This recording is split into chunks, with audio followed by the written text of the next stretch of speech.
Dragi prijatelji, danas ćemo pričati o jednom događaju koji se desio sada već davne 2006. godine u martu mesecu u Novom Sadu.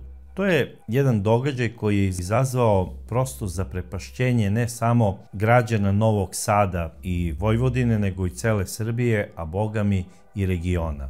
Pisala je maltene sva moguća štampa i izveštavale su sve moguće informativne kuće o ovom događaju. A šta se zapravo desilo? Ujutru 3. marta 2006. godine ispred jednog vrtića, Palčica, u Novom Sadu, preko puta glavnog porodilišta, radnici gradske čistoće su pronašli pored kontejnera jednu kesu koju kada su hteli da ubace u kamion, vidjeli su da u njoj je nešto neobično spakovano i kada je radnik otvorio onu crnu kesu, on je sa zaprepašćenjem ustanovio da se radi o jednoj ljudskoj nozi. Zapravo to je bio deo muške noge i to je bila leva potkolenica.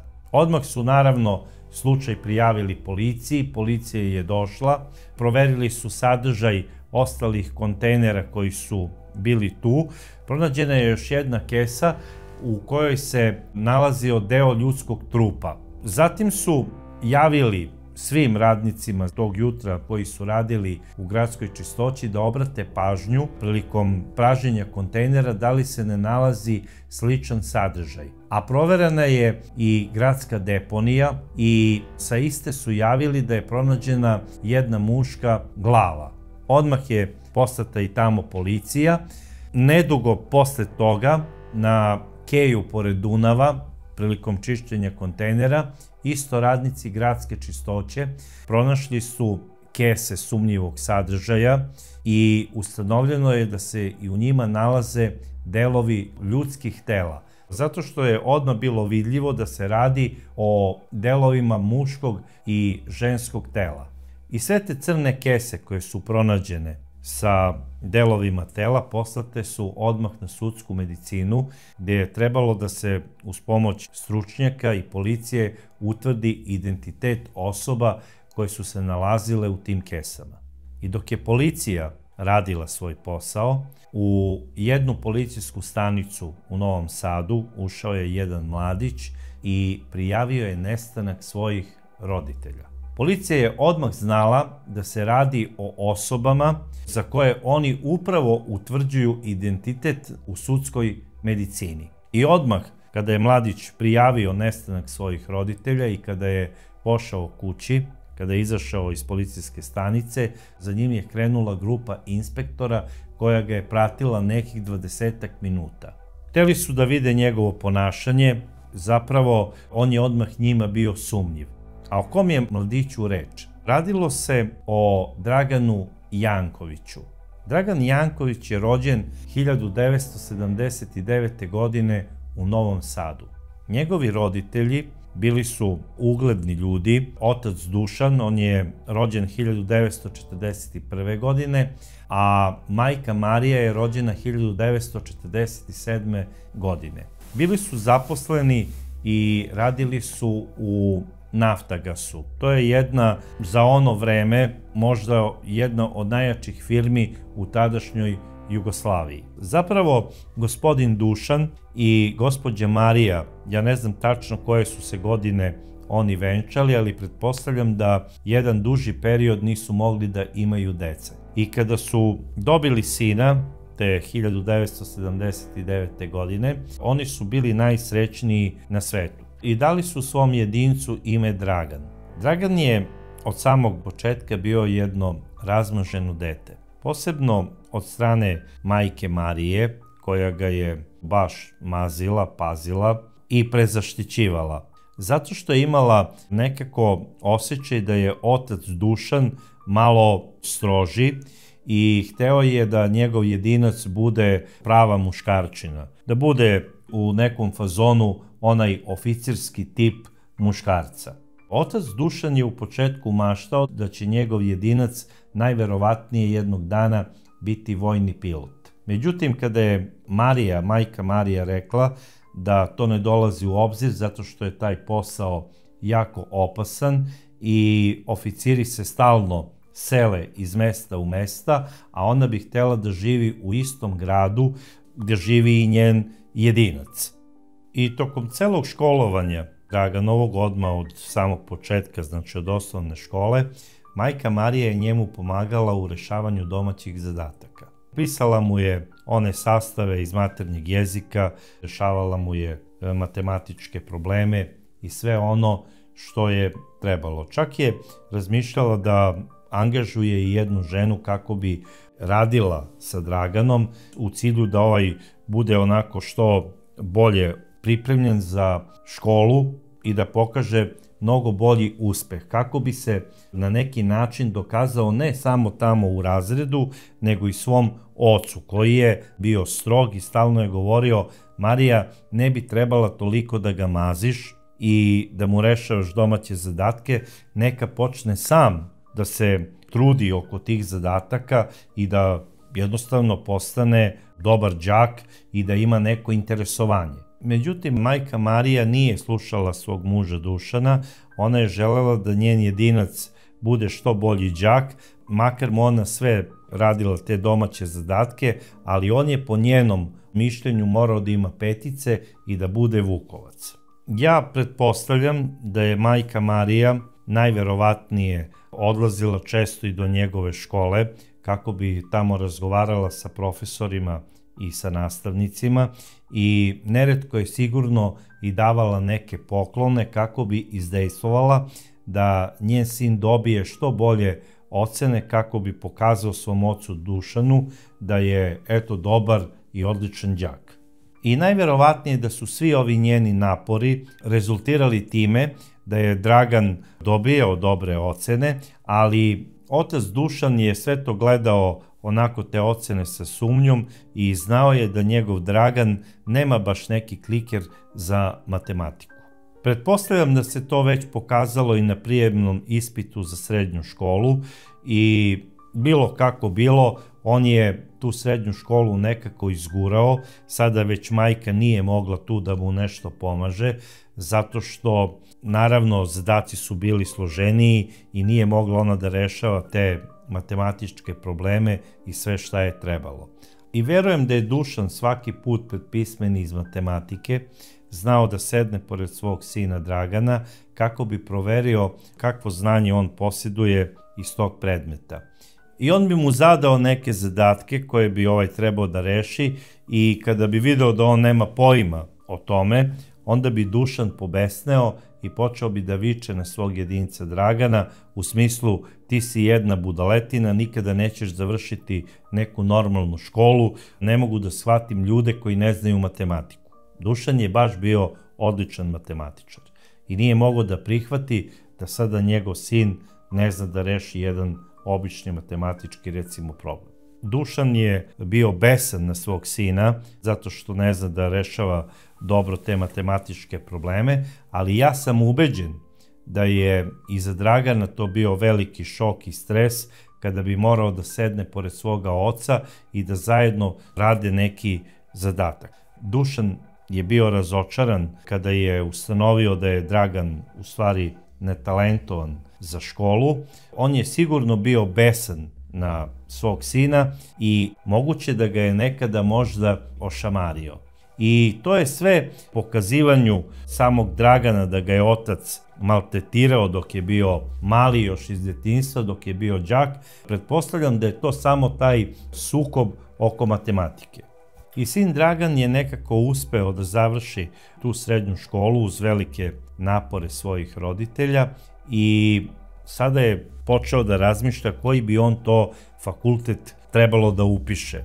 Naravno, ja ne znam sada da li on uopšte i voleo neki fakultet, ali kako je sam pričao svojim roditeljima, a i drugovima, on je voleo geodeziju. Geodezija je dobra nauka i dobar fakultet, ali pretpostavljam da je Dragan izabrao geodeziju ne zato što ju je voleo, nego zato što ima od svih fakulteta možda najlakši prijemni ispit.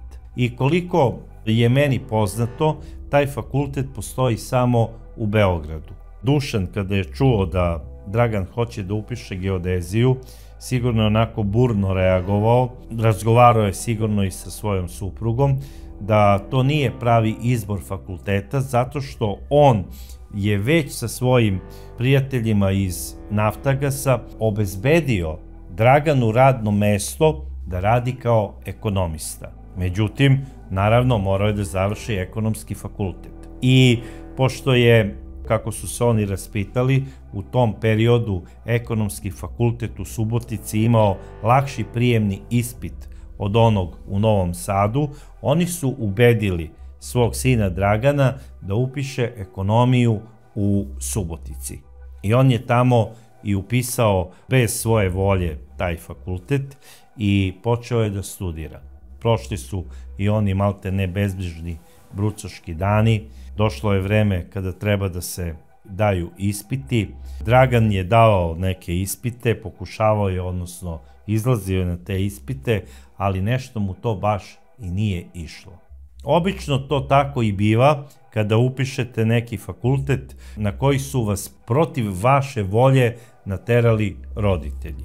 Bez obzira što su oni ubeđeni da su za vas uradili najlepšu i najbolju stvar, nekako nemate volje da studirate nešto, a ne volite. U nekim slučajevima, kada su deca dosta inteligentna, to i prođe. Recimo, roditelji su lekari i nagovore sina ili ćerku da upiše medicinu, pa sad, i da mu se sviđa ili ne, ako je dete inteligentno, ono završi medicinski fakultet, kasnije ga i zavoli i malte ne nastavi porodičnu tradiciju lekara. Ali kada je u pitanju matematika i ekonomija, da bi se nastavila porodična tradicija i da se kasnije radi na nekom poslu koji vam je faktički zagarantovan, bez obzira što je dobro plaćen, sve vas to ne stimuliše da vi taj fakultet završite u roku. Ekonomiju ne može da završi učenik koji nije dobar matematičar, a Draganu očigledno matematika nije išla. I ne mogu da shvatim da neko studira recimo 7 godina i da položi samo 2 ispita. Šta je sve on radio za tih 7 godina studiranja? Da li on uopšte i odlazio na nastavu ili nije odlazio? Ja to sada ne znam, ali mislim da je on više bio van fakulteta nego na fakultetu.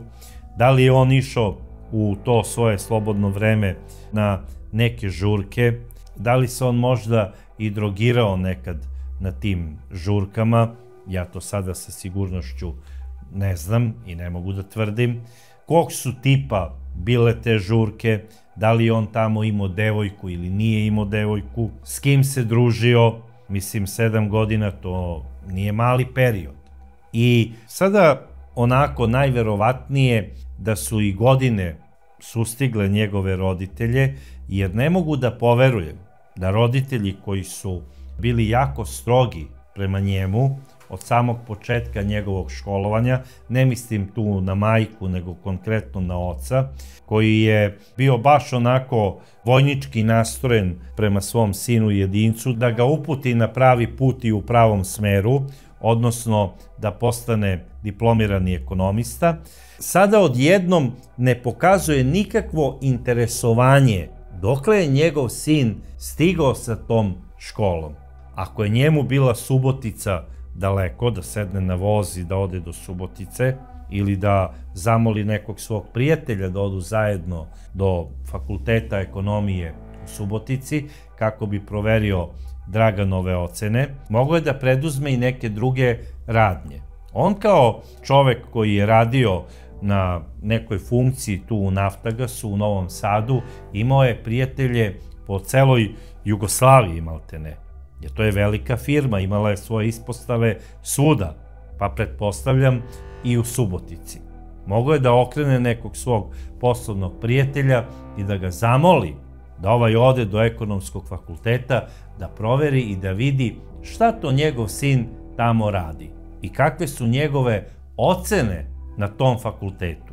I da li je za sve to vreme Draganovog studiranja nekada Dragan pokazao svom ocu Dušanu svoj indeks, ja to sada ne znam, ali i ako jeste, pretpostavljam da se radilo o nekom falsifikovanom indeksu.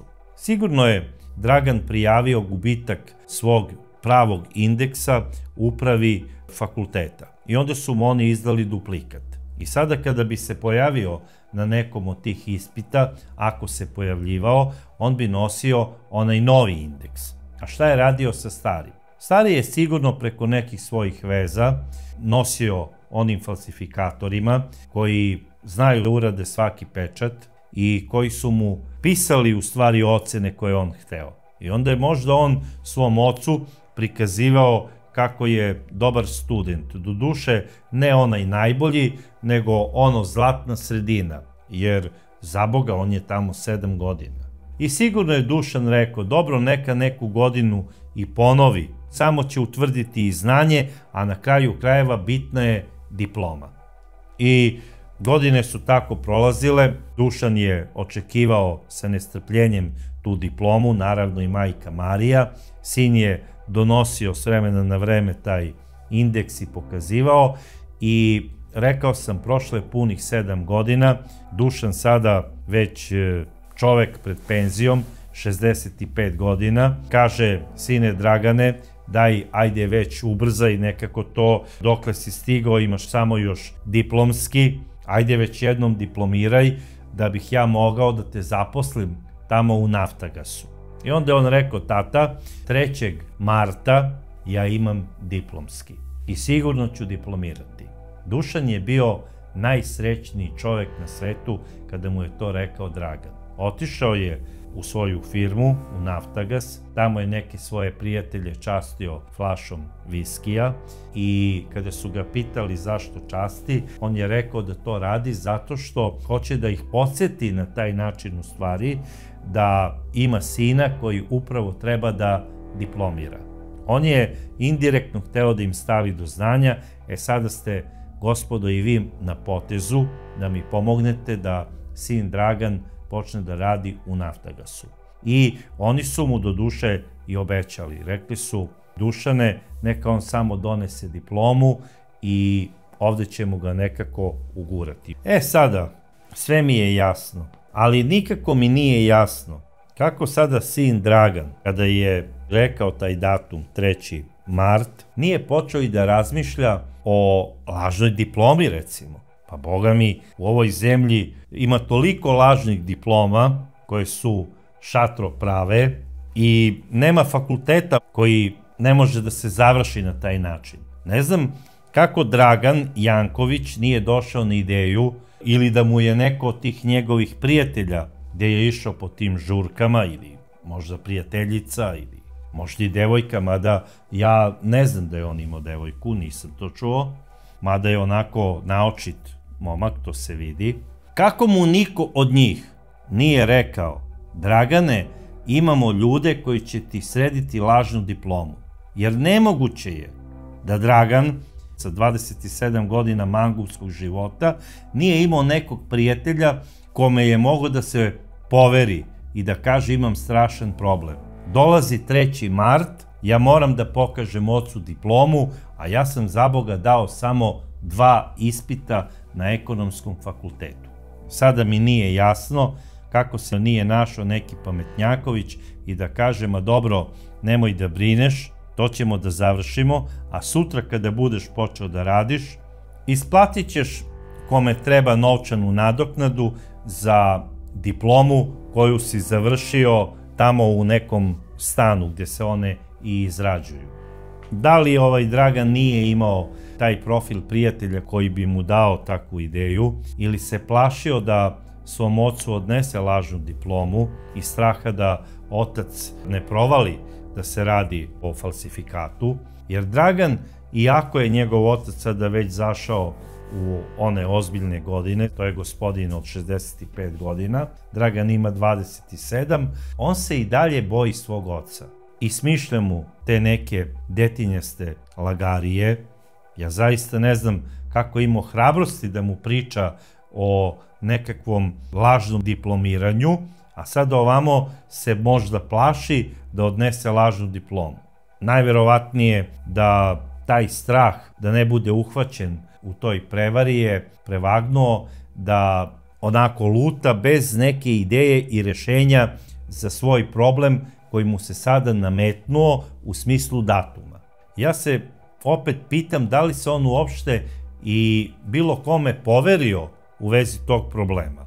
Ja i ne znam, ako se nikome nije poverio da ima takav problem, možda taj problem nije ni postojao. Možda je samo negde u njegovoj glavi postojao, jer ne mogu da shvatim da 7 godina provedete na nekom fakultetu u prvoj godini i da ne upoznate nekog studenta koji isto ima problem tog tipa, da mora da završi ekonomski fakultet, da je došao ne znam odakle za Suboticu i da mu tamo ne ide fakultet i da mu kaže: vidi Dragane, meni ovde isto ne ide fakultet kao i tebi, ja idem do susedne Bosne i tamo ću kupiti diplomu ekonomskog fakulteta koja je priznata malte ne u čitavoj Evropi.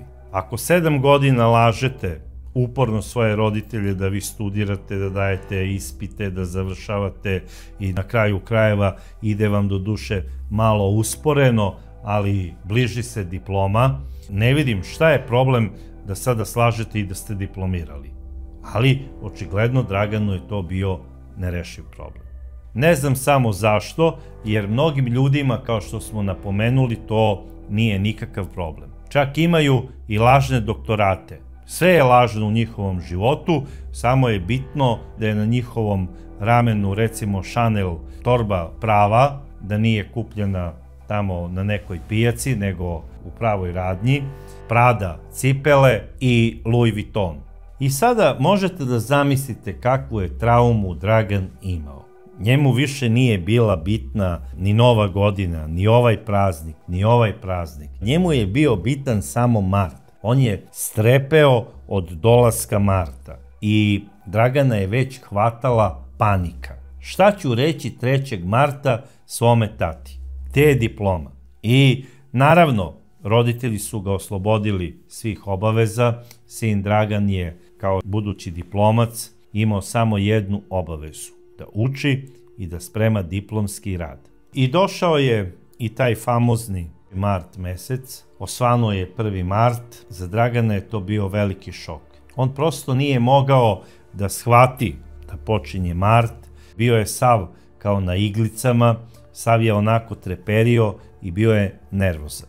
Rekao: evo sada je sreda 1. mart, sutra je 2. u četvrtak, ja moram imati rešenje za moj problem. A nije znao nikako da ga reši. I u tom treperenju i u toj nervozi nekoliko puta tog 1. marta izvodio kucu u šetnju, išao je sa pudlicom da je prošeta te u ovaj park, te u onaj park. U jednom trenutku predveče sreo je i jednog svog prijatelja, tamo su popili po jedno pivo, a onda su se dogovorili da kasnije, kada Dragan vrati pudlicu, da se vrati u taj isti kafe kako bi popili još jedno piće i da mu Dragan nešto ispriča kako ima neki problem. I Dragan je vratio kući kucu, rekao je roditeljima da treba da ode da se vidi sa jednim drugom. Naravno, ništa to njima nije bilo sumnjivo, oni su rekli: dobro, idi sine, završavaj svoje obaveze. Dragan je izašao, otišao do jednog kafea, to je bilo negde oko 22 časa. Tamo se sreo sa drugom, popili su po jedno piće, nije bio pijan, hteo je nešto da kaže drugu, ali najverovatnije da nije imao hrabrosti.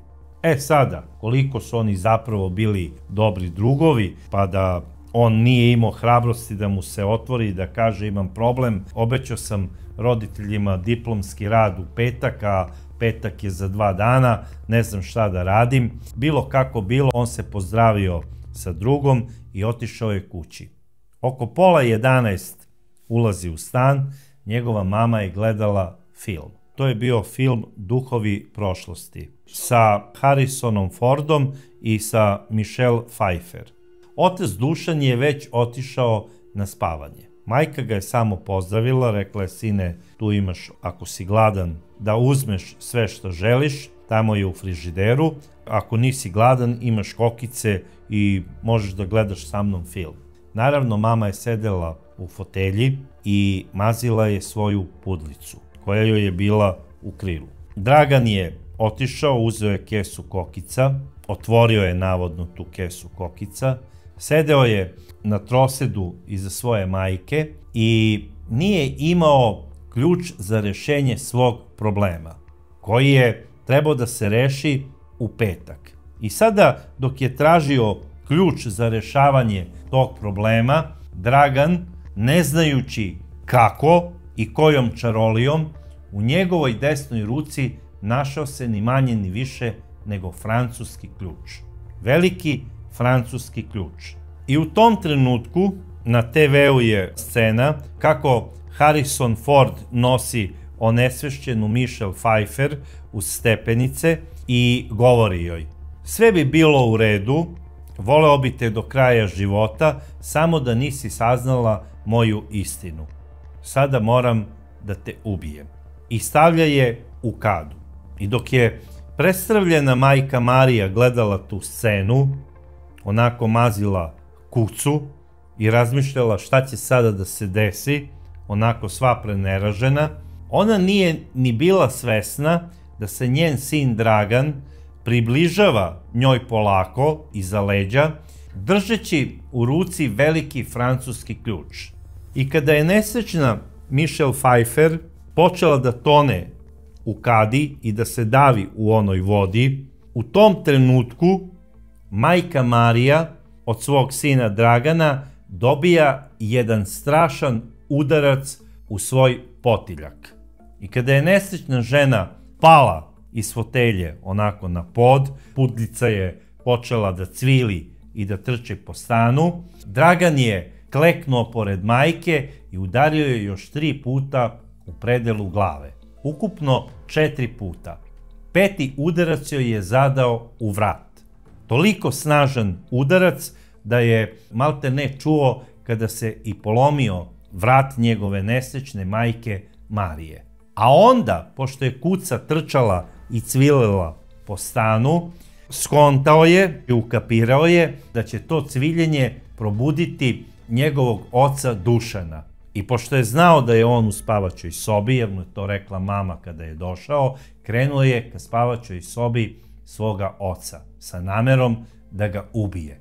I naravno, Dušan je čuo da kuca laje, da cvili i ustao je da vidi o čemu se radi. Otvorio je vrata i iskoračio samo 1 korak. Sreli su se u predsoblju. Najverovatnije nije ni stigao da pita Dragana šta se dešava, dobio je snažan udarac francuskim ključem posred čela i pao je onako unazad u svoju sobu. Sin Dragan je kleknuo nogom na njegove grudi i udario ga je još nekoliko puta u predelu glave. Tek kada je bio siguran da je ubio i oca, onda je ustao, otišao do fotelje, gdje je do pre nekih 2 minuta sedela njegova sada već pokojna majka Marija, seo je, onako udahnuo je sa olakšanjem, kao da je rešio neki svoj najveći problem, ispružio desnu ruku, ostavio francuski ključ na taj sto, uzeo je sa stola čašu limunade i popio kako bi se osvežio. Nastavlja da gleda film, kao da se ništa nije dogodilo u njegovom stanu i posle odgledanog filma odlazi do svoje sobe. I sada, isto, pretpostavljam, pošto nije znao kako se francuski ključ našao u njegovoj ruci, pretpostavljam da isto nije znao otkud sada u njegovoj sobi, tamo na određenom mestu, jedan bonseh, tesarska sekirica, jedna testera i veliki lovački nož. Sve to Dragan uzima i odnosi u svoje kupatilo. Stavlja to na veš mašinu, zatim odlazi prvo do spavaće sobe, uzima svoga oca za noge i vuče ga do kupatila. Posle to isto uradio i svojoj mami. Kada ih je dovukao u kupatilo, prvo je u kadu ubacio svoga oca, uzeo je alat koji je ostavio na veš mašini i isekao ga je na 9 komada. Ti 9 delova njegovog tela je stavio u nekoliko crnih vreća za đubre. Isprao je malo kadu, a onda je u tu istu kadu ubacio svoju majku. I isto ono što je uradio ocu, uradio je i svojoj mami Mariji. Da bi posle toga u one iste kese ubacio i delove svoje majke. Ukupno 9 delova majke. Onda je svezao one kese i izneo ih je na svoju terasu. Sve to vreme, dok je on radio taj posao, uplašena kuca je bila u onoj fotelji gde je do pre sat vremena bila njena gazdarica, odnosno Marija, i kuca prosto nije mogla da veruje šta se dešava. Najverovatnije da, iako je životinja, znala je da je nešto strašno u pitanju. Životinje osjećaju i razumeju smrt. Ne znam da li je to samo u tom trenutku razumeo i sin Dragan. Prosto ne mogu da verujem da neko na takav način ubije nekog koga je podigao, odhranio ga je, ono što se kaže, od par kilograma mesa. I od njega su pokušavali da naprave čoveka. Zar nije bilo normalnije da kaže tata, ok, radit ću u Naftagasu, ali ja želim da idem na naftnim platformama, hoću da budem tamo neki majstor, hoću da radim dubinska istraživanja, hoću da tražim naftu, hoću da budem lovac na crno zlato i hoću da idem i da putujem svuda po svetu. Znam neke tvoje prijatelje iz Naftagasa koji su bili u dalekoj Angoli i radili su tamo. Želim i ja da idem po svetu i da donesem ovde novac. Hoću da kupimo još jedan stan. Hoću da se oženim, da imam decu i da sutra dan moja deca budu ono što žele, a ne ono što im ja namećem. Ako je neko imao hrabrosti da uradi ovakav strašan zločin, ne vidim gdje je problem da pogledate oca u lice i da kažete tata, ja nisam za školu. Ali to je zato što ovakve zločine izvršavaju samo kukavice. Hrabar mladić bi rekao svome ocu već na prvoj godini: ne ide mi škola, tata, neću da te trošim, nađi mi posao dok si još u funkciji, dok nisi otišao u penziju. Hoću da radim i da privređujem. Neću da trošim ovu kuću, hoću da doprinesem budžetu ove porodice. I to bi bila ispravna stvar i ja mislim da bi to Dušan razumeo. Ali ne, kukavice lažu. Njima je najgore da priznaju da one nisu sposobne kao njihov roditelj. One lažu i oca, a lažu i samog sebe da su nešto više od svojih roditelja. A zapravo oni su paraziti. Dragan, kada je sada uradio ovaj strašni zločin, on nije rešio nikakav problem. On je tek sada u problemu. Ko će sada da ga hrani? Ubio je svoje hranioce. Ne znam šta je razmišljao u tom trenutku. Najverovatnije ništa. On je prespavao u svojoj spavaćoj sobi. Sutra dan, 2. marta, on je imao osjećaj kao da je rešio sve svoje probleme. Nekako je čudno izgledao, čudno se i ponašao. Na svaka 2 sata je izvodio svoju pudlicu da bi je prošetao. Znači, nekoliko puta ga je srela jedna komšinica i rekla je: jer je sa pudlicom sve u redu, zašto je ne odvedeš veterinaru, non stop je izvodiš, o čemu se radi, Dragane? Ma kaže ne, kaže hoće da ide vani i tako. I u tom trenutku je komšinica i pitala gdje je Marija. Kaže, Marija je otišla na posao. Naravno, ja sada ne znam šta je sve Dragan planirao tog 2. marta, najverovatnije čekao pravi trenutak kako bi se rešio onih kesa koje je izneo na terasu. I mislim da je ta šetnja sa pudlicom po kraju bila zapravo pravljenje logističkog plana gde te kese da raznese i koliko su puni kontejneri. Najverovatnije je to njemu bilo u planu. I kada je on napravio tu po kvartu ko zna koju šetnju sa pudlicom, on je tačno znao kada je došla noć šta treba da radi. Čak su ga i neke starije komšinice, koje su zapravo najbolje nadzorne kamere, primetile kako iznosi, na njihovo opšte čuđenje, nekoliko kesa sa đubretom. Zapravo nosio je 2, pa se onda posle vratio za još 2.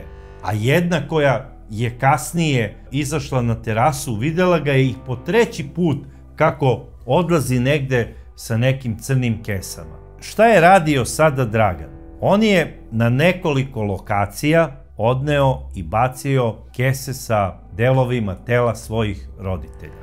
I kao što sam već rekao na početku, radnici gradske čistoće su na nekoliko lokacija pronašli kese sa delovima tela pokojne Marije i pokojnog Dušana.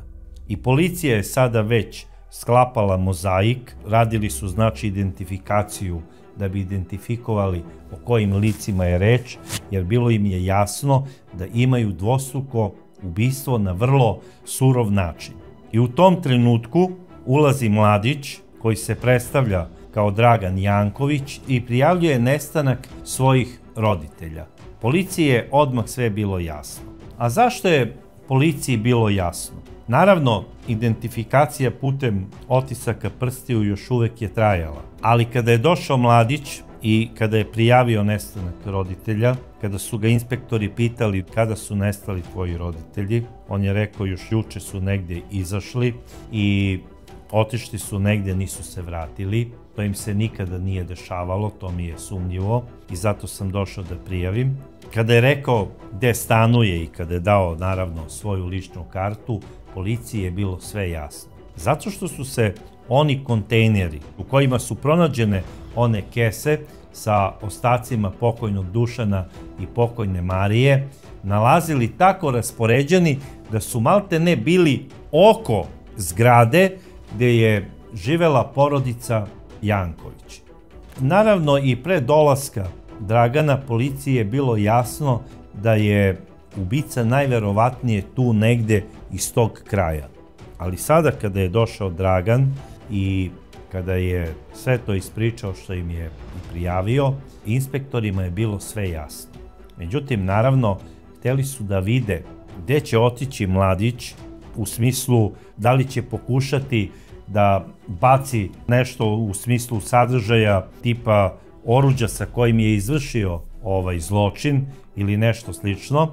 Oni su ustanovili da on ide zapravo u svoj stan i kada su ga uhapsili i odveli do stana, kada su ušli unutra, odmah su u kupatilu primetili puno tragova krvi. Pronašli su i alat na terasi u jednoj kesi koju Dragan nije bacio, sa lovačkim nožem, sa bonsekom i sa svim onim što je korišćeno u izvršenju ovog krivičnog dela.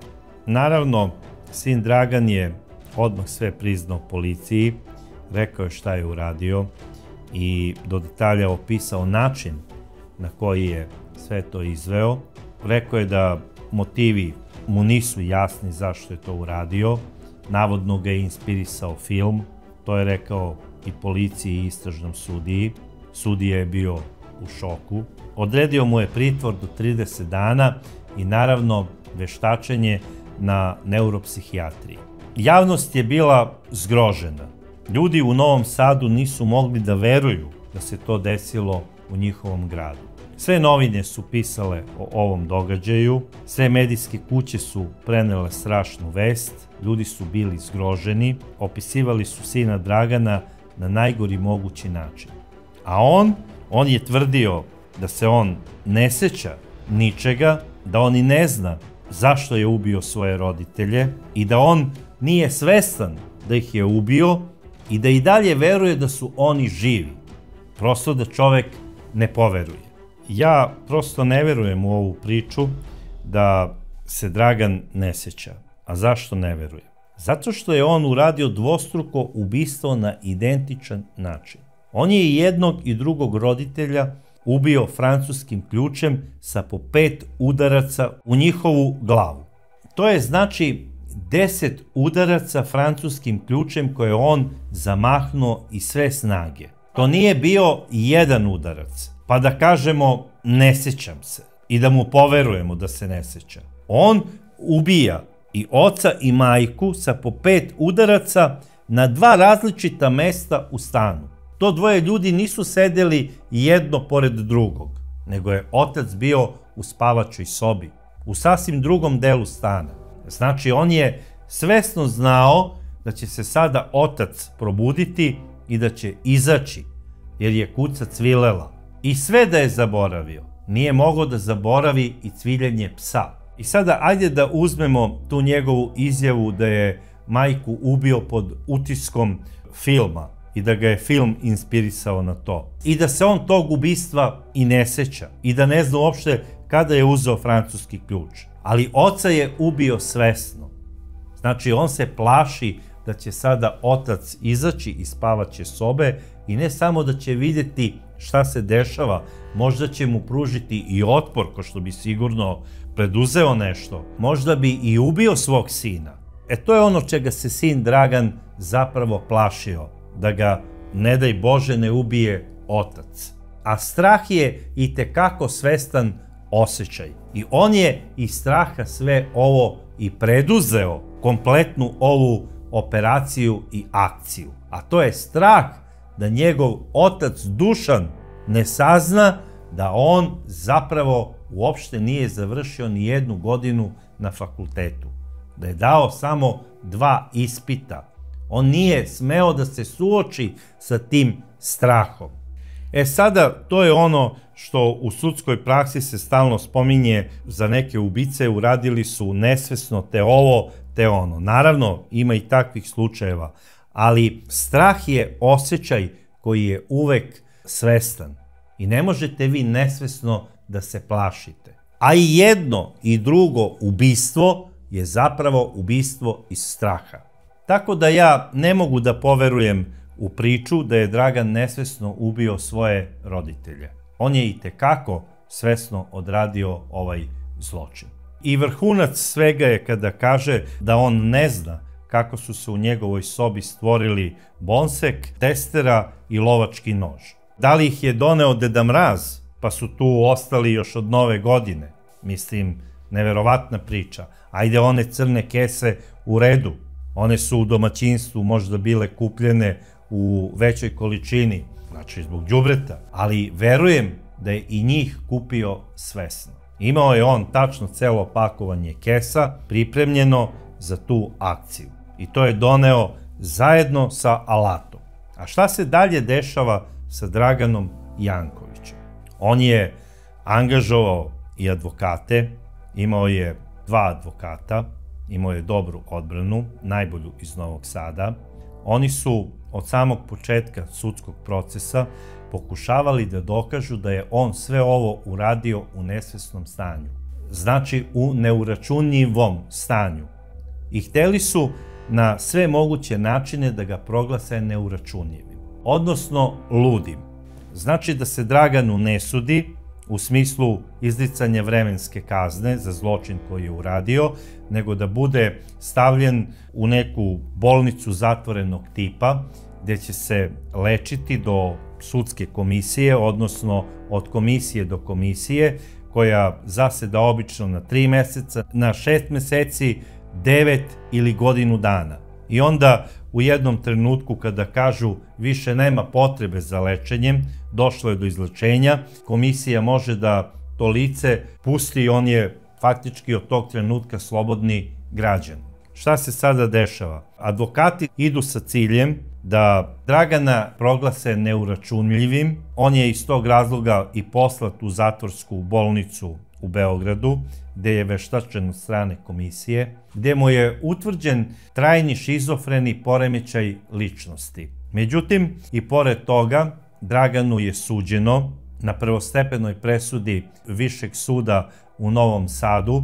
Draganu Jankoviću je za dvostruko ubistvo svojih roditelja izrečena kazna od 30 godina zatvora i obavezno lečenje u bolnici zatvorenog tipa, koje može trajati i duže od vremenske kazne koja je izrečena.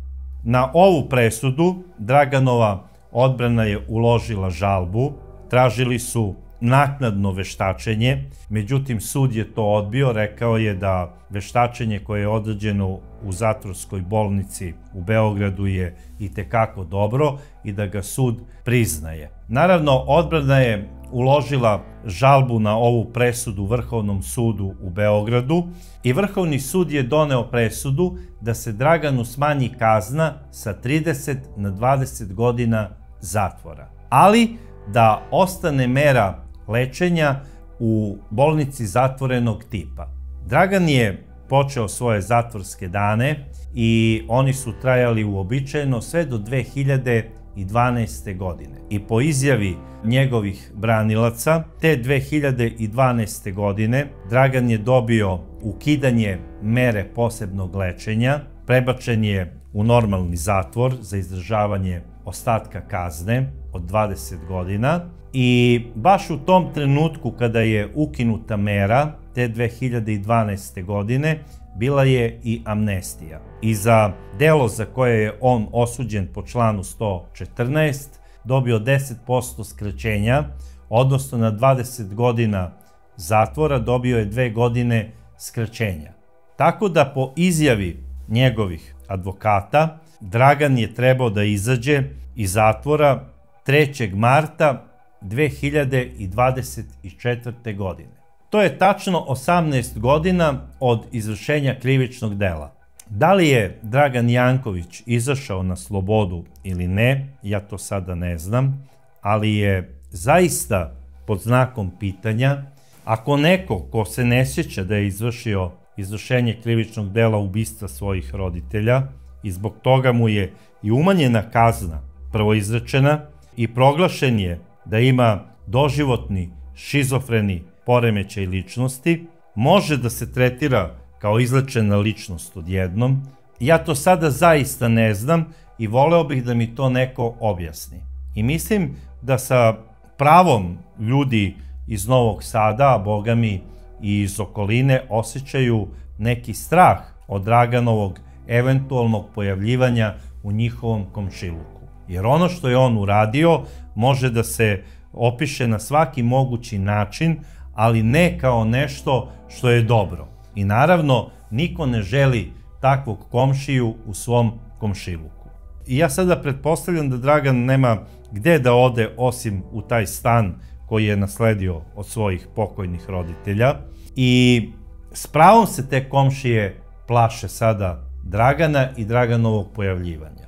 Ne znam šta da kažem, možda će me sada pogrešno shvatiti i neko od Draganovih advokata. Možda i Dragan gleda ovu emisiju. Ako Dragan gleda ovu emisiju, ja bih voleo da nam se on javi u komentarima i da nam objasni neke stvari koje nam nisu jasne. Javio se ili ne u komentarima, ovaj događaj ne sme biti zaboravljen i mora da nam služi kao opomena. Zato što je ovaj zločin kasnije poslužio kao inspiracija nekim drugim ubicama. I to upravo iz Novog Sada. Ja ne znam više šta da vam kažem, dragi prijatelji, o ovom događaju, osim da želim da vidim vaše mišljenje kao i dosad u komentarima, a do sledeće čudne priče ja vas pozdravljam.